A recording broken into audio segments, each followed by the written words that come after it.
건강한 식탁 오늘도 홍신의 요리연구가와 함께하겠습니다. 어서 오십시오. 네, 안녕하세요. 지난 2주에 걸쳐서 저희가 커피 이야기를 네. 해봤는데 마무리해야 돼요. 오늘. 그렇죠. 네, 너무 못한 얘기가 많지만 오늘은 일단 마무리를 해야 됩니다. 예. 그 화두 자체는 커피의 멸종 위기에 관한 거였잖아요. 처음에 그렇게 시작했죠. 네, 근데 이제 거기에 대해서 네. 약간 솔루션을 가지고 있을 수도 있는. 있어요? 네. 네, 분자 커피도 나왔고 여러 가지가 있지만 사실 뭐 커피의 질도 저희가 말씀을 계속 나눴지만 그럼요. 다양한 커피가 있지만요. 우리나라에서 만들어진 그런 커피 카테고리가 있는 거 혹시 아세요? 아, 믹스 커피? 그렇죠. 네.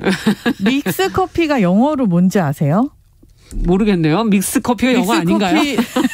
이게 사실은 믹스 커피라는 것 자체는 커피 믹스 이렇게 얘기하는 게 조금 콩글리시 같은 느낌이잖아요. 네. 근데 이대로 그냥 단어로 씁니다. 그렇죠. 네, 커피 믹스. 영어권에서도 네, 그냥 커피 믹스가 하나의 단어로 이거는 뭐 코리안 커피 믹스 이렇게 얘기하기도 하고. 진짜 되게 자랑스러운 거는 커피 자체의 종주국이 우리가 아니잖아요. 그렇죠. 우리는 커피나무도 키우기가 힘들었었고. 맞아요. 근데도 불구하고 이 카테고리의 커피 맛은 우리나라가 가지고 있는 거예요. 아니 해외로 수출도 그렇게 잘 된다. 맞아요. 수출도 엄청나게 하고 있고. 네. 근데 이 커피 믹스의 탄생은 되게 오래됐어요. 76년.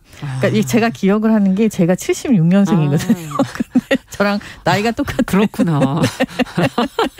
네, 46년째. 하여튼 제가 초등학교 때 어르신들이 그렇죠. 드셨던 거 기억나요. 그걸 이제 그 스틱형으로 된 건 나온 지가 얼마 안 됐지만 맞아요. 옛날에 병으로 돼 있었잖아요. 뭐 병으로 돼 있는 거는 이제 인스턴트 커피, 냉동 건조 네, 커피고 네. 그거 말고 커피 믹스로 돼 있던 거는 이렇게 약간 뭔가 파우치 형태로 네모나게 돼서 그렇게 뜯을 수 있게끔 한 게 있었거든요. 혹은 그걸 큰 그 벌크 포장이라 그래갖고 그걸 덜어서 썼었죠. 그렇죠, 병에다가. 그 전에는 이제 저희가 332 전법이 있었죠. 332. 네, 커피 3개, 프림 2개, 뭐 이런 거. 2개. 그렇죠, 네, 이런 식으로.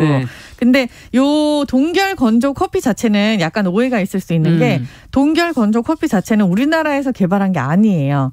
그래요. 근데 이 동결 건조 커피 기술을 갖다가 우리나라가 맛을 만들어낸 거죠. 요리를 잘하는 거예요. 그러네요. 비빔밥의 민족 아니겠습니까? 항상 비율 다 그쵸, 맞춰서. 다 따로따로 해가지고 같이 섞어 먹으면 어떤 게 맛있다라는 걸 알고 있는 민족인 듯이 커피 믹스도 이렇게 해서 만들어서 전 세계적으로 요즘에는 정말 놀라운 건 이게 설탕도 이렇게 좀 덜어내실 수 있게끔 네, 이렇게 따로 잡아서 이렇게 하면은 네. 설탕 양이 조정이 되기도 너무 하고. 좋은 거죠. 정말 우리나라 사람들 천재 아닙니까? 아니 우리끼리 너무 이러는 거 아니에요?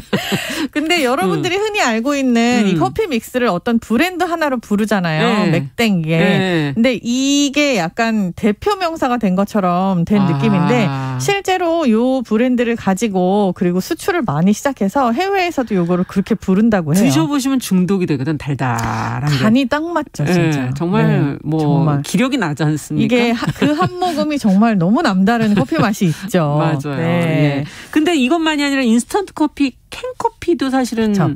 있잖아요. 예전에는 캔커피 그러면은 조금 캔커피의 맛 자체가 조금 다르다라고 생각이 돼 있었는데 지금은 그러니까 캔뿐만이 아니라 뭐 종이컵이든 병이든 다 인스턴트 커피가 담겨서 나오는 게 되게 다양화됐잖아요. 맞아요. 그러면서 카테고리도 많아지고 맛도 다 더 다양해지고 그리고 실제로 우리가 뭐 카페에서 사 먹는 그런 커피랑 맛이 크게 차별이 안 돼요. 이제는. 많이 좋아졌어요. 많이 좋아졌다라고 얘기하지만 이 카테고리 자체의 시장이 성장을 한 거예요. 그렇군요. 옛날에는 캔커피 우리가 400원, 500원 주고 사 먹는 거밖에 없었다면 지금은 3,000원, 4,000원, 5,000원짜리도 있어서 있더라고요. 그 가격 대비 그 기술을 넣을 수 있게끔 된 거죠. 그러니까 시장이 굉장히 커진 거예요. 이것도 뭐 트렌드가 있습니까? 이런 인스턴트 그럼요. 커피도? 이제는 구분이 없다고 봐야죠. 그러니까 저 때만 해도 캔커피 그러면은 뭐 이렇게 콜롬비아 농부가 이렇게 딱 그려져 있는 그런 파란 색깔 하나밖에 없었고 그 맛은 조금 뭔가 밍숭밍숭한 것밖에 없었는데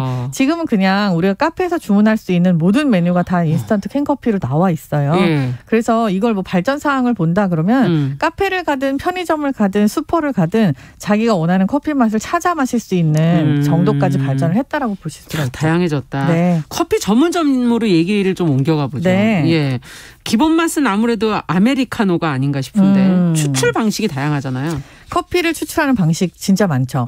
우리가 흔히 알고 있는 에스프레소라고 하는 거 이거를 이제 이탈리안 커피라고 얘기하기도 하는데 압력 추출 방식인 거죠. 기계를 사용해서 이제 밀어 눌러가지고 압력을 세게 해서 추출하는 거고.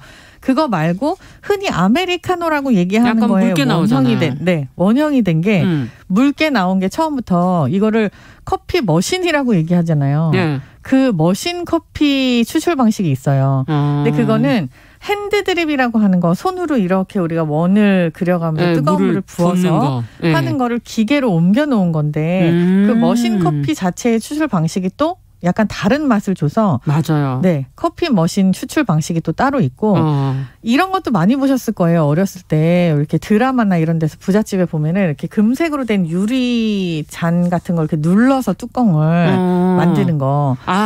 이게 이제 프렌치 프레스거든요. 아, 그렇군요. 네, 이게 이제 프랑스식 방식이라고는 하는데 뭔가 세부치 같이 된 그 주전자. 안에 뭐 이렇게 스프링 같은 거 들어있을 때 눌러갖고 만드는 거. 요거 이제 사람의 힘으로 누르는 프렌치 프레스라고 그렇군요. 하고. 그리고 또 비슷한데 조금 막 그 커피 가루를 완전히 곱게 밀가루처럼 갈아가지고 이걸 타듯이 해서 먹는 게 있어요. 이게 이제 터키 커피.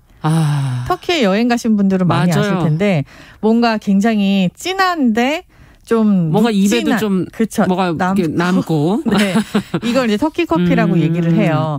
또 보면은 캡슐 커피 방식도 있잖아요. 요즘에는 이것도 많이 드시는 것 같아요. 캡슐 커피도 어떻게 보면은 머신 커피의 일종이라고 볼 수는 있지만 이건 약간 에스프레소 압력이랑 그리고 또 머신 커피의 장점 두 가지를 섞어 놓은 거라고 볼 수가 있어요. 그래서 하나씩 따로 그 원두를 넣고 안에 넣고서는 눌러갖고 만드는 그런 추출 방식이 있고. 환경 하시는 관심 있으신 분들은 이게 또 많이 반대하시죠. 문제가 많다고 이게 이제 플라스틱이랑 알루미늄의 두 개의 이제 조합인 건데 뭐 이 뚜껑 때문에 환경 호르몬에 문제가 많다. 혹은 뭐 이게 맛에도 지장을 준다. 그리고 이 플라스틱을 어떻게 할 거냐라고 해서 재활용을 하는 그런 경우도 모아서 있어요. 뭐 낸다 뭐 이러시기도 하고 그러더라고요. 근데 이제 이 대표적인 회사의 광고를 보면 항상 본인들이 이제 약간 환경 문제에 신경을 많이 쓰고 좋은 원두를 사용하고 수거해 가는 건 본 적이 없는 것 같은데.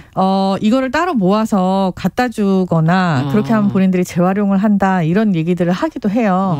근데 아주 솔직하게 말씀드리면 이게 얼마나 환경에 큰 문제가 되고 있으면은 이런 것들을 대대적으로 광고를 할까. 그렇겠죠. 이미지 메이킹 광고까지 할까 하는 생각이 들기도 하죠. 네. 원두 드시는 분들은 원두를 어떻게 보관해야 되는 건가요? 원두 보관에 대한 팁은 그러니까 제가 하는 보관법을 일단 말씀을 드리고요.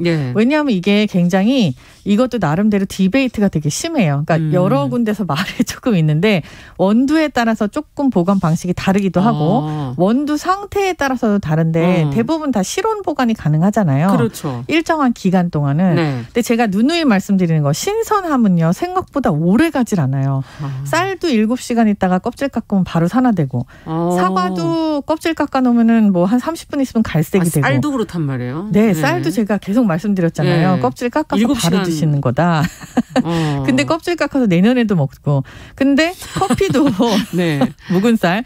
커피도 볶은 다음에 볶은 직후가 제일 맛있을 것 같지만 사실 조금 그거는 태운 상태 같은 거기 때문에 시간이 지나고 나서 안정화될 때까지 일주일 정도 걸려요. 그 상태에는 실온 보관이 가능해요. 근데 이후에 이제 최적의 상태로 먹겠다라고 하시면은 냉동이나 냉장 보관을 하시는 게 좋은데 문제가 뭐냐면은 커피 전용 냉동 냉장고가 아니에요. 그러니까 김치 냄새도 들어올 수도 있고.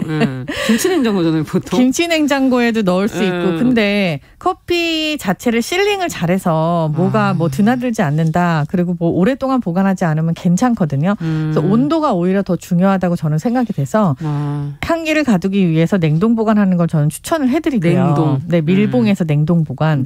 그리고 최대한 그 상태로 빨리 드시라. 그리고 만약에 가른 커피다. 그라운드 커피다라고 하면은 그냥 차라리 실온에 두시고 빨리 드시는 거를 더 권해드리고 싶어요. 왜요, 이거는? 이게 냉동고나 냉장고에 들어가게 되면 그 미세한 입자들이 그 냉동고에 있는 모든 공기랑 이런 걸 흡착을 해요. 그래서 커피에서 뭐 냄새가 나기까지는 않지만 미세한 그런 냉동고에 맞아요. 화장실에도 그 가루들을 있죠. 두시잖아요. 그쵸. 냄새를 네, 빼기 위해서. 굉장히 잘하죠. 그렇게 냄새 흡수를.